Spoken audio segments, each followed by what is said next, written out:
Descubriendo.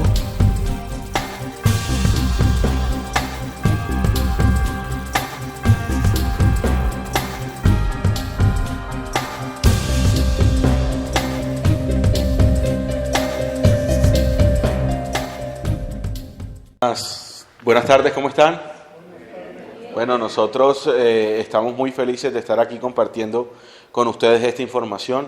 Así como les decía Neil, nosotros aquí muchas veces en el programa nosotros no tenemos el tiempo para compartir, para vernos, y hoy va a ser un día de eso. Nos vamos a hablar un poquito más a fondo sobre las cosas que en el programa por el tiempo no podemos decir. Sin embargo, mucho de lo que vamos a compartir ya ustedes están familiarizados. Y chévere porque se nos han acercado personas diciéndonos, muchos de ustedes, que les ha servido todas estas investigaciones. Y de eso se trata el Descubriendo, ¿no? De que ustedes también puedan caer o puedan más bien darse cuenta de ese error en el que estamos y poder replantear las vidas de nosotros. Ese es como el objetivo primordial. Y hoy, la primera parte de esto, vamos a estar tocando lo que ya muchos de ustedes de pronto hasta saben mejor que yo, pero lo vamos a estar comparando con las enseñanzas de la lógica de la lógica. Vamos a saber un poco más sobre este documento y vamos a verlo desde otra perspectiva. Nosotros como humanidad muchas veces guardamos esperanza y creencia en lo que nosotros vemos como una cotidianidad. Sin embargo, muchos de nosotros ya estamos cansados del poder económico, del religioso, pero todavía tenemos una pequeña semillita acá. Y ahorita nosotros vamos a empezar a profundizar y vamos a entender por qué todavía tenemos esa pequeña semilla sembrada ahí. Entonces vamos a estar tocando ese tema. Cuando nosotros nos disponemos a investigar un poco más a fondo sobre este tema religioso, nos vamos a encontrar directamente con el rey Constantino, ¿no? Que él creó lo que nosotros llamamos, o lo que se llamó, el Concilio de Nicea en el 325, como una estrategia para darle estabilidad a su imperio. Él tenía un imperio que estaba sobre ruedas.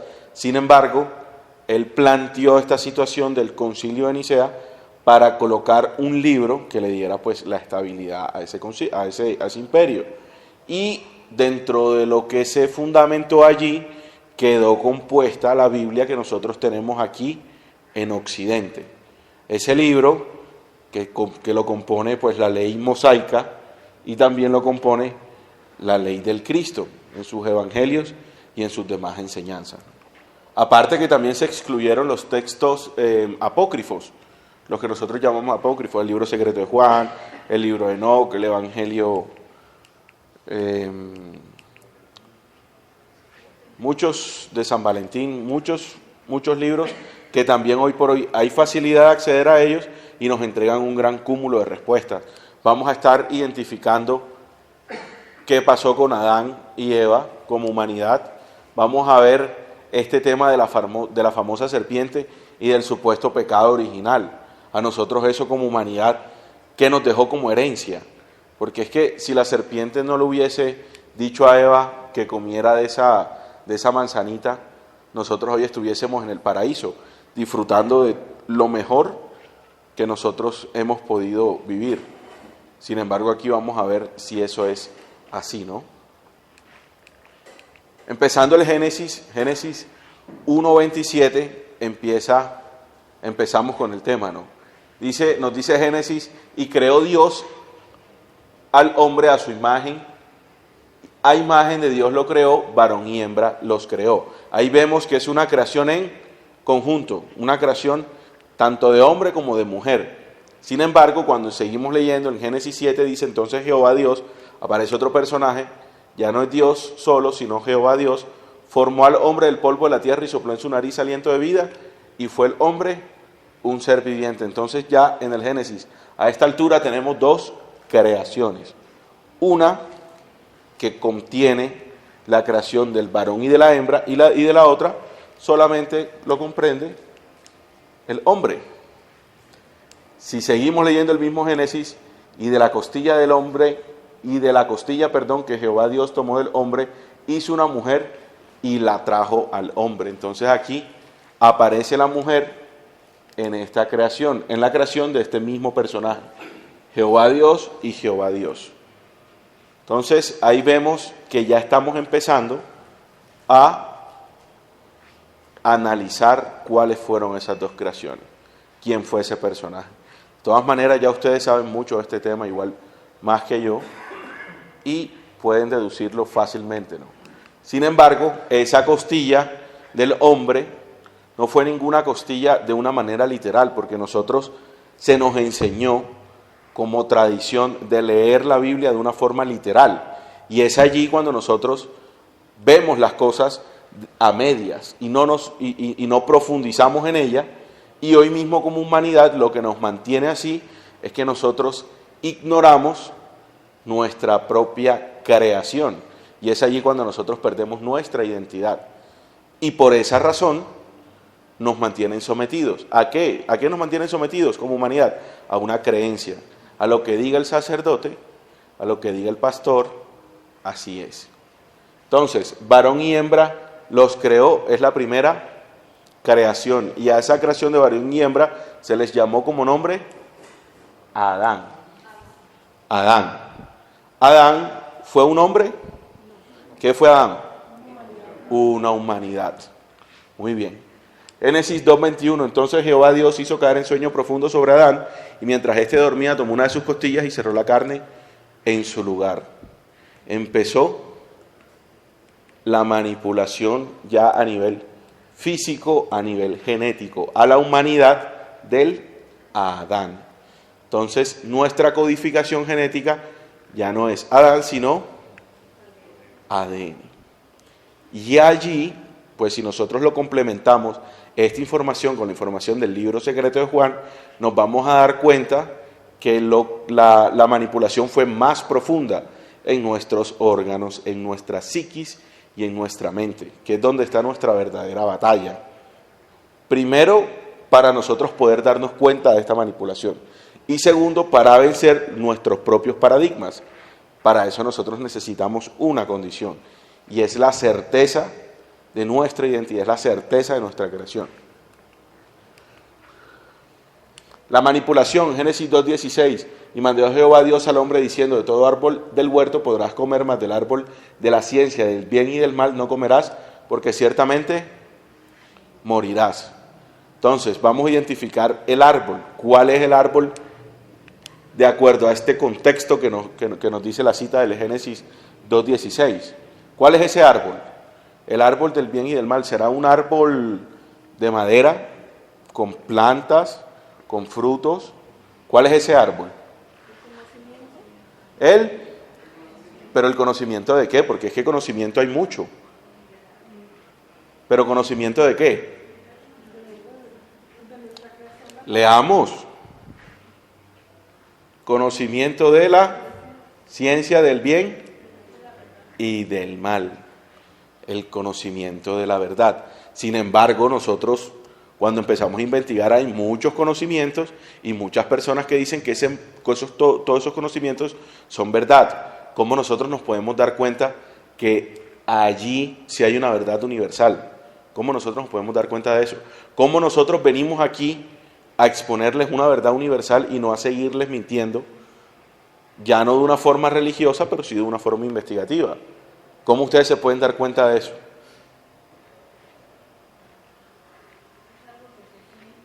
¿Es algo que Es algo que se siente. ¿Dónde se siente? ¿En la cabeza? ¿En la mano? ¿Por los ojos? ¿Y el corazón es de ustedes o es del equipo Descubriendo? De cada uno de ustedes. Muy bien, nosotros aquí simplemente traemos un mensaje para impulsarlos a que investiguen, pero realmente quienes tienen todas las respuestas son ustedes mismos. ¿Ok? Entonces, ¿qué simboliza la serpiente? Ya nosotros sabemos qué simboliza el árbol. Ahora veamos qué simboliza la serpiente. Génesis 3, 4, 5. Entonces la serpiente dijo, no moriréis, refiriéndose al árbol del conocimiento, sino que sabe Dios, en minúscula, que el día en que comáis de él, del árbol, serán abiertos vuestros ojos y seréis como Dios, sabiendo del bien y del mal. Del árbol no, perdón, del conocimiento. del conocimiento verdadero. Entonces, bien, si el conocimiento es verdadero y esa deidad a la humanidad, porque acordémonos que fue a la humanidad que le prohibió eso, si fue a la humanidad que le prohibió adquirir ese conocimiento, ¿fue la serpiente la que impulsó a esa humanidad a hacerlo? ¿Quién fue en verdad que impulsó a esa humanidad a que comiese de ese árbol? O de ese conocimiento más bien. ¿Quién? El Cristo. Entonces, y la palabra serpiente entonces, ¿por qué? ¿Qué tiene que decir? O sea, ¿qué tiene que ver la palabra serpiente ahí? ¿Será que el Cristo se vistió de una serpiente? Se disfrazó. Entonces llegó el Cristo ahí así todo. ¡Ey! Coman de esto. ¿Será que eso fue lo que pasó? ¿Cierto que no? Es que nosotros vemos eso de una manera literal. Ese ha sido el problema, esa ha sido la manipulación y eso ha sido parte de nuestra creencia. Verlo de forma literal, pero si nosotros lo vemos de una forma objetiva, le podemos sacar la herramienta. Entonces, ¿quién fue la serpiente? ¿O fue una serpiente? No fue una serpiente. Entonces, ¿qué fue? Veamos qué nos dice también el libro secreto de Juan respecto al mismo tema. Pero los gobernantes estaban delante de los que ellos llamaban el árbol del conocimiento del bien y del mal. Ya sabemos que es el conocimiento del bien y del mal, que es en realidad el pensamiento posterior iluminado. Se quedaron allí para que Adán no contemplara su plenitud y descubriera así su vergonzosa desnudez del propio Adán. Yo fui empero, les hizo comer. ¿Pero quién dijo eso? Yo le dije al Salvador, aparece un personaje, el Salvador. ¿Sabemos de quién es ese Salvador? ¿Quién es el Salvador? Él, Jesús. ¿Ah? Ok, muy bien esa aclaración. Una cosa es el Cristo como fuerza original de la creación y otra cosa es Jesús, la persona corpórea que transitó por esta tierra, que tenía también la fuerza crística. Entonces, en ese momento el Salvador es el Cristo. Muy bien. Entonces, yo fui empero, les hizo comer. Yo le dije al Salvador, Señor, ¿no fue la serpiente la que ordenó a Adán que comiese? Entonces, el Cristo, en ese momento, denuncia quién es la verdadera serpiente y qué ha hecho la serpiente en contra de esa humanidad de Adán. Leamos. El Salvador se rió y dijo, la serpiente les ordenó que comieran de la maldad, la preñez, la lujuria y la destrucción, para que Adán fuese de utilidad de la serpiente. ¿Quién es la serpiente?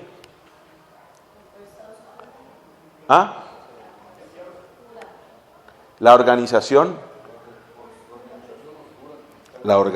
oscura. Muy bien. En este caso, en el relato, nos está hablando de la serpiente, de la invasión que hubo, acordémonos, y ahorita también lo vamos a estudiar un poco, Apocalipsis 12, cuando llega aquí al planeta Tierra el dragón con los instrumentos de su ira.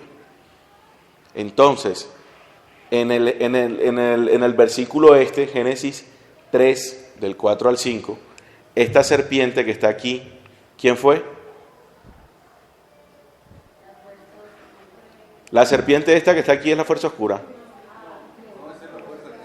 Ah, ok, entonces la serpiente del Génesis 3:4 es el Salvador, que es el mismo Cristo.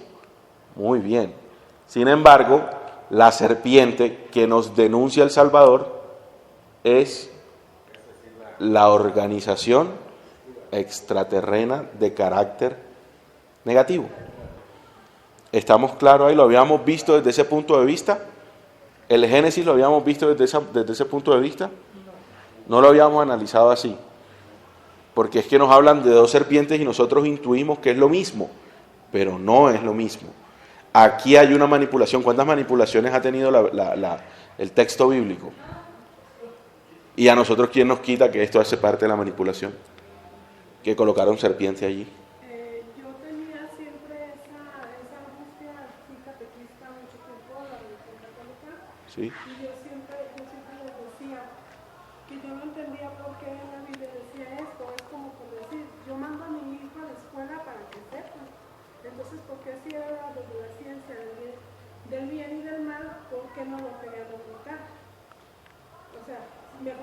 puesto. Entonces, la acción, esta acción, ¿cuál fue la consecuencia de esta acción? ¿Se acuerdan? ¿Cuál fue la consecuencia de esa acción? Los que fueron catequistas, los que han estudiado la Biblia, ¿cuál fue? Nos sacaron de él. Entonces hubo el pecado original. ¿Fue el pecado? ¿Fue de verdad un pecado original? ¿Qué fue entonces?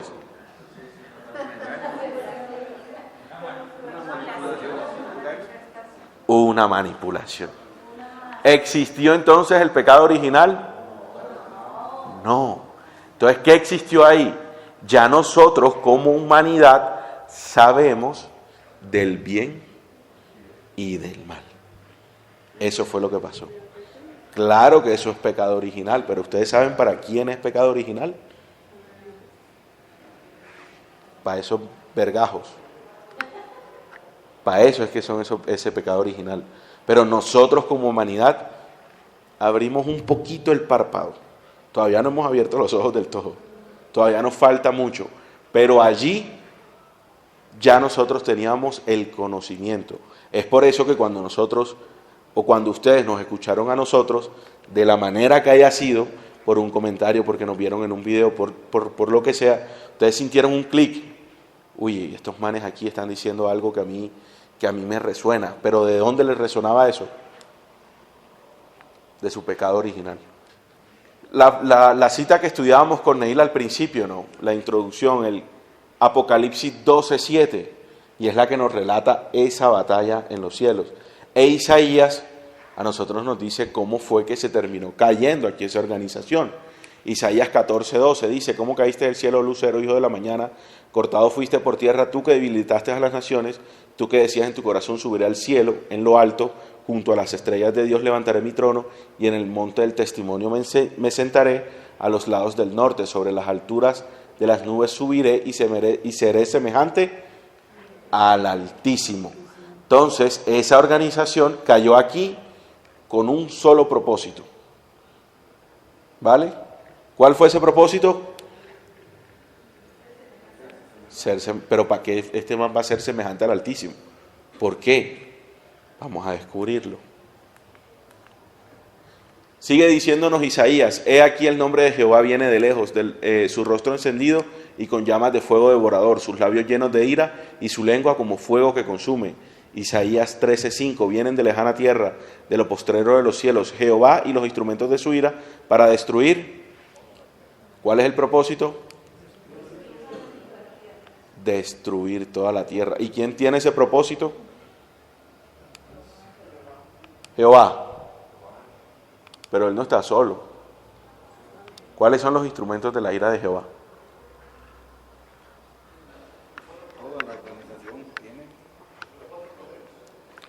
Hacen parte los cuatro poderes, claro que sí. Todo lo que no pertenece a lo que es real, a lo que es ley original, hace parte de los instrumentos de su ira de Jehová. Y eso es lo que nosotros vivimos. Vivimos en una cotidianidad donde tenemos que conseguir dinero, donde vivimos sometidos, lo decimos muy claramente, por un poder político y también por un poder militar que nos rige si nosotros empezamos a hacer las cosas como a ellos no les parecen. Entonces nosotros estamos jodidos. Desde todo punto de vista, nosotros estamos jodidos. ¿Cierto? ¿Cierto que sí? Ok. Entonces, ¿de dónde vienen? También es importante. De lejana tierra, de lo postrero de los cielos. Es muy fácil ya para nosotros entender que son entidades extraterrenas. Son entidades extraterrenas. La lógica de la lógica fue una de las tantas herramientas que se le entregó a este personaje, Enrique Castillo Rincón, en los años 70, más exactamente el 23 de julio de 1974. Este contacto extraterreno fue con personajes de las Pléyades. Y estos personajes, como ya les dije, una de las tantas herramientas que le entregaron a Enrique fue la lógica de la lógica. Nosotros, o yo personalmente, no les puedo decir si la lógica de la lógica fue verdad, si Enrique de verdad se contactó con ellos y habló con ellos y estuvo con ellos en sus naves. porque ese es el relato que quien conoce el libro de Enrique, que se llama OVNI, Gran Alborada Humana, puede darse cuenta, ¿no? Ese es el relato. Él se montó a las naves de ellos, hablaron en diferentes ocasiones con diferentes personajes y a Enrique le entregaron estas herramientas. Pero cuando yo tomo la lógica de la lógica y la empiezo a comparar con otros documentos, ahí sí puedo adquirir una certeza. Vamos a ver cómo. Deuteronomios 3, 8, 9 dice: cuando el Altísimo hizo heredar a las naciones, cuando hizo dividir a los hijos de los hombres, estableció los límites de su pueblo según el número de los hijos de... Porque la porción de Jehová es su Jacob, la heredad que le tocó. Y una de las primeras cosas que dice la lógica de la lógica: no he hablado solo para una casta, ni he dado bendiciones exclusivamente para un pueblo. Aquí hay una clave importante. ¿Quién está hablando aquí? ¿Y ustedes cómo saben que este es el Padre? ¿Ustedes lo vieron? ¿Cómo saben que ahí está hablando el Padre Eterno? Por lógica, por sentir. Entonces ya vemos cómo la lógica de la lógica también nos entrega leyes y nos entregan herramientas para nosotros darnos cuenta que en estos relatos bíblicos también hay un impostor. Ahora, ¿por qué ustedes nos han preguntado por qué esta organización extraterrena viene con el propósito de destruir toda la tierra? ¿Ustedes se lo han preguntado? ¿Por qué quiere destruir la tierra? Porque el humano es superior a esa legión caída, cuando en aquella humanidad desviada. Muy bien. Sí.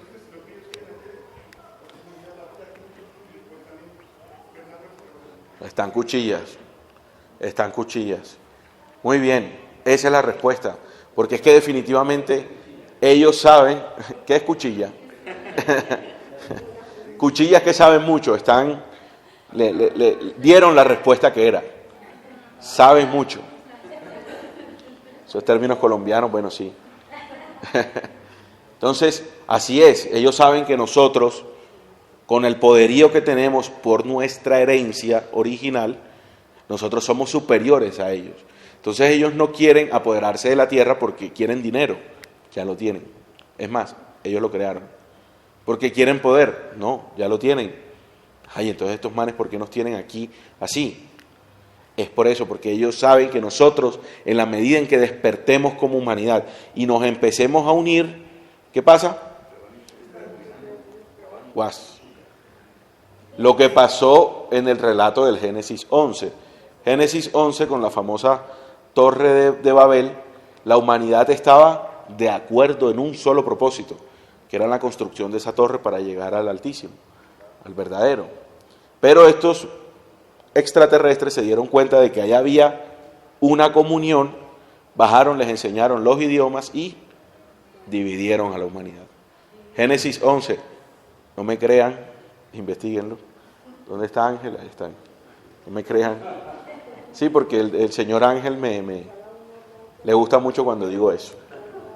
Veamos qué más nos dice la lógica de la lógica en contraparte a lo que nosotros encontramos en los textos del Antiguo Testamento. No exijo a los hombres honores para mi nombre, ni castigo a quienes me ignoran. No realizo alianzas ni contrato con los hombres de ningún pueblo, ni doy nada a cambio de supuestas alianzas. Sabedlo. Pero miren, Proverbios 3:11. No menosprecéis, hijo mío, el castigo de Jehová, ni te fatigues de su corrección, porque Jehová al que ama, castiga como el padre al hijo a quien quiere.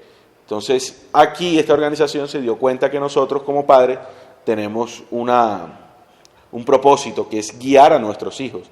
Sin embargo, eso a nosotros no nos da el derecho de castigar. Pero ¿qué hacemos nosotros? ¿Cuántos de nosotros tenemos hijos? ¿Cuántas veces los hemos castigado?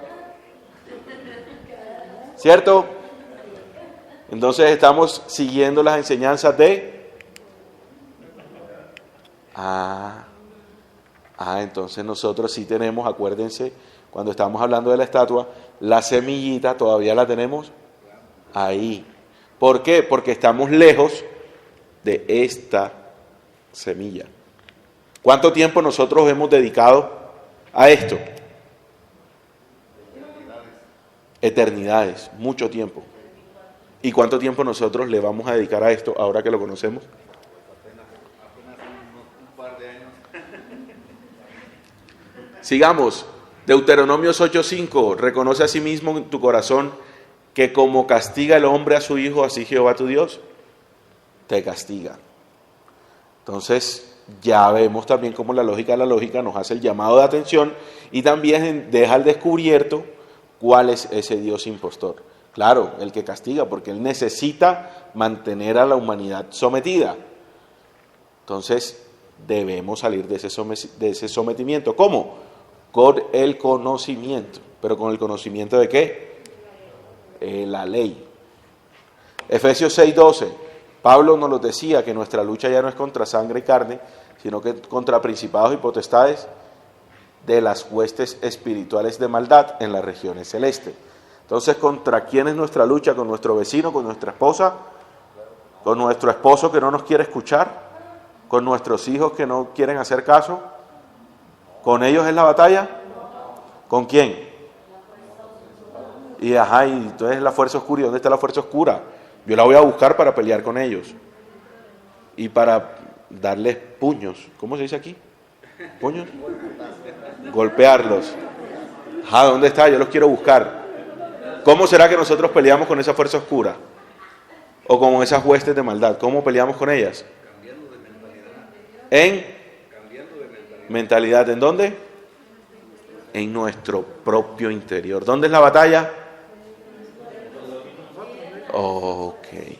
Ahí está centrada la verdadera batalla, en nuestro propio interior. Sacarnos de nuestras mentes los paradigmas que nosotros tenemos para que de esa manera nosotros podamos actuar en base a la ley, que va llegando poco a poco. Ya sabemos esto, ¿no? ¿Al Padre lo ha visto alguien? Según sí. Éxodo 33:11 hablaba Jehová a Moisés cara a cara, como habla cualquiera con su compañero. ¿O no? Vaya usted y dígale eso a alguien por ahí. Sí. Sí hablan, y si hablan, mira. Pero ya nosotros sabemos que eso no es así. ¿Ok? Aquí ya Jesús nos dice, en Juan 1:18, a Dios nadie le dio jamás. El unigénito Hijo que está en el seno del Padre, Él le ha dado a conocer.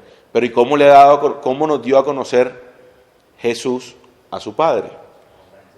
Por sus enseñanzas, por sus acciones.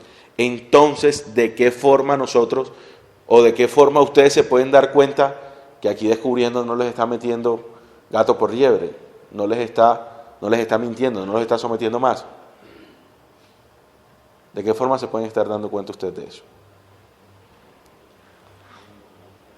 Con los textos que hay, con los mismos textos que están ahí, los comparamos con los de la lógica de la... Eso es, y porque entonces no lo hemos hecho nosotros cuando estábamos metidos en la religión. Porque eso que ustedes tienen hoy como herramienta, ¿no lo tenían en cuenta en ese momento? Porque estaban engañados. Pero muchachos, eso es un proceso necesario. Todo eso es un proceso necesario para que ustedes hoy por hoy sepan identificar y sepan adquirir las mejores herramientas para su trabajo y para su lucha interior. Ahí está una clave importante, ¿vale? Más bien vamos a comparar, porque ya ustedes aquí lo saben, un poco de la lógica con esta deidad, con Jehová. Nos dice, por ejemplo, Deuteronomio 2:33-34, mas Jehová nuestro Dios lo entregó delante de nosotros y lo derrotamos a él, a sus hijos y a todo su pueblo. Tomamos entonces todas sus ciudades y destruimos todas las ciudades, hombres, mujeres, niños, no dejamos ninguno. Eso acabaron hasta con el nido de la perra, con el loro, con el gato, con todo lo que respiraba ahí. ¡Guas! ¿Y quién mandó eso? ¿Quién dio esa orden? Jehová. Pero vamos a ver qué nos dice la lógica de la lógica. Dice, jamás he desenfundado flechas para lanzarlas a mis supuestos enemigos. Entonces, ¿será que Dios tiene enemigos? ¿El Padre Eterno tiene enemigos? No tiene enemigos. ¿Por qué no tiene enemigos? Porque Él es el creador de todas las cosas, es sencillo. Dios. Muy bien. Porque Él es el creador de todo, por esa razón no tiene enemigos. Ni he hundido a ningún pueblo en la desesperación. No castigo a quienes me ignoran. No realizo alianzas ni contrato con hombres de ningún pueblo. Y aquí nos da una clave importante. Conoced la ley y me conoceréis. Entonces, ¿cuál es la ley? ¿Dónde está la ley? ¿Se la vamos a pasar por correo? ¿Dónde está la ley? ¿Y dónde está? ¿En dónde? Mas vuestra ley no está escrita en tablas de piedra, sino que está viva y hecha carne en vuestros corazones. Excelente. Aparte, como toda deidad que no le hacen caso, es una deidad vengativa. Números 31:1, Jehová habló a Moisés diciendo: haz venganza de los hijos de Israel contra los madianitas. Deuteronomios 33:35, mía es la venganza y la retribución. Pero ¿qué nos dice la lógica de la lógica? Y aquí la lógica de la lógica nos entrega una ley. Se ha desarrollado en ellos una capacidad de perdón e iluminación interior que los declara muy aptos para el cambio que se generó. ¿Cuál es la ley que hay ahí?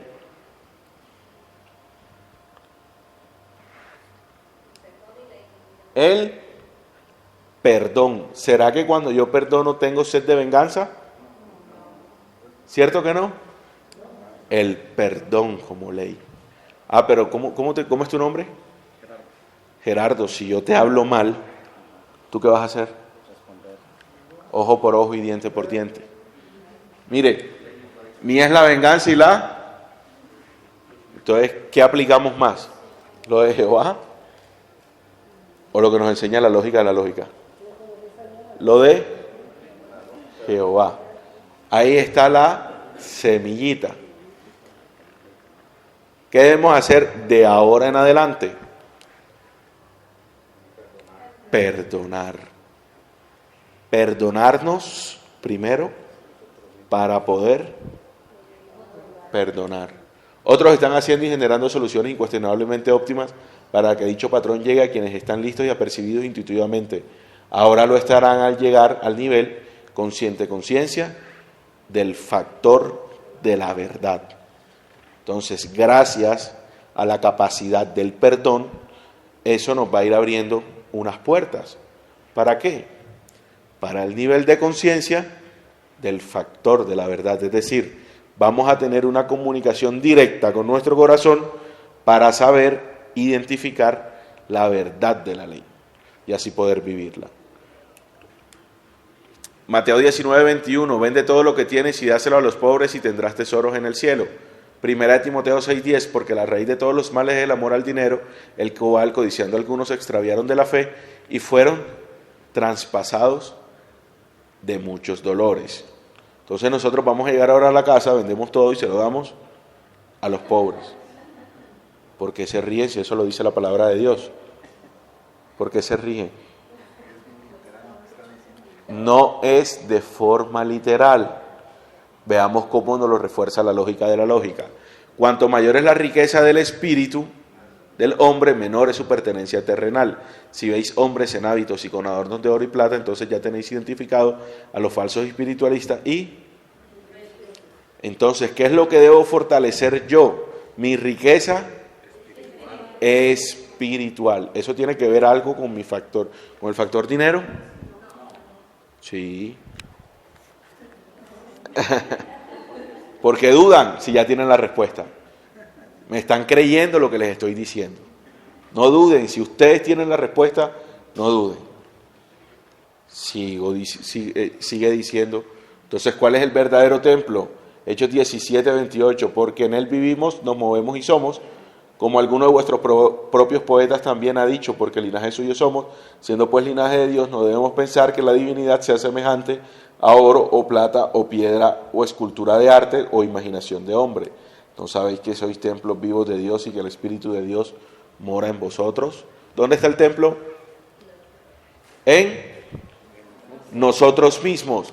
Os advierto, dice la lógica de la lógica, os advierto no ir a lejana sabiduría, que tu búsqueda sea limpia y sana dentro de vosotros. Ah, pero entonces esto, encajó con esto, me sirve, ¿cierto? Se os dieron en vuestro amanecer mágico las llaves que irán abriendo uno a uno los pasajes misteriosos de la vida y de vuestra vida, tenedlo muy en cuenta. ¿Cuáles son esas llaves? Advertencia final, lo que nos dice la lógica de la lógica. Es ya tradicional entre vosotros realizar movimientos llamados espiritualistas, en donde caen los bien intencionados buscadores de la verdad. La lógica de la lógica sabe que nosotros emprendemos de una manera natural, porque hace parte de nuestra esencia espiritual, ir a buscar nuestras respuestas, porque nosotros siempre las tenemos internamente. Pero también nos advierte: estos son fáciles presas de los místicos, de los falsos místicos e iluminados que dicen tener facultades para recibir comunicados y mensajes de otros tantos inexistentes maestros espirituales. Estos farsantes del conocimiento también obran como supuestos sacerdotes o sacerdotisas de sus movimientos omnibulantes, que hacen perder la posibilidad de comprensión real de su propia búsqueda. Entonces, cuando nosotros vamos a unas religiones, cuando nosotros vamos a unas sectas, nosotros perdemos nuestra comprensión nuestra propia búsqueda. Nosotros le perdemos el rastro a eso y nuestro espíritu va a ser sometido. ¿Por quién va a ser sometido? Maestros espiritualistas, supuestos maestros espiritualistas. Qué frágil es el espíritu humano, qué frágil es la mente en su real interpretación de lo que aparenta ser verdad. Entonces, por eso es necesario, no duden si ustedes tienen las certezas de la información, no duden tampoco en empezar a vivir en esas leyes que ustedes internamente van a ir descubriendo. Mucho menos se desesperen a la hora de encontrar las respuestas, porque siempre van a llegar. Sí están haciendo el trabajo. No es que yo estoy pegándole a mi mujer y esperando las respuestas del cielo. No. Eso es haciendo el trabajo y así se irá dando o se irá otra vez aflorando el conocimiento de la ley. Nos termina diciendo la lógica de la lógica: no os dejéis engañar por más tiempo, romped las cadenas de las palabras bonitas que os llevan inexorablemente al abismo de la falsa interpretación. Sed valientes y osados al hacer escudo inderrocable con tu voz interior. Transitarás sin miedo y nadie os podrá tocar. Los deformadores de la ley tienen su olor inconfundible y también son reconocibles por su particular forma de hablar, porque eso sí, hablan bonito o hablamos bonito, ¿no? Así es. Ya nosotros, por eso es que es necesario vivir en esos tantos años o en ese tanto tiempo que yo fui a la iglesia, que yo estuve con el pastor, para poder reconocerlo. Esos años no se pueden desechar. Nosotros de todo lo que nos pasa debemos aprender.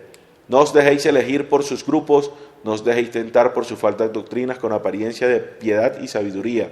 No dejéis que os seleccionen para estos particulares grupos en que se pierde el derecho a no aceptar. Descubriendo aquí no viene a decirles cómo deben ver la situación. Ustedes mismos deben ver la propia situación de sus vidas. Ustedes deben darse sus respuestas. Ustedes tienen la capacidad de pensar, ustedes tienen la capacidad de interpretar y de tomar sus propias conclusiones. Por eso nosotros decimos, no nos crean, investiguen.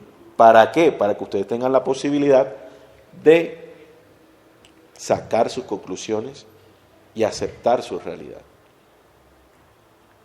Para mí fue un placer entregarles esta parte de la conferencia. Va a seguir mi compañero Salim.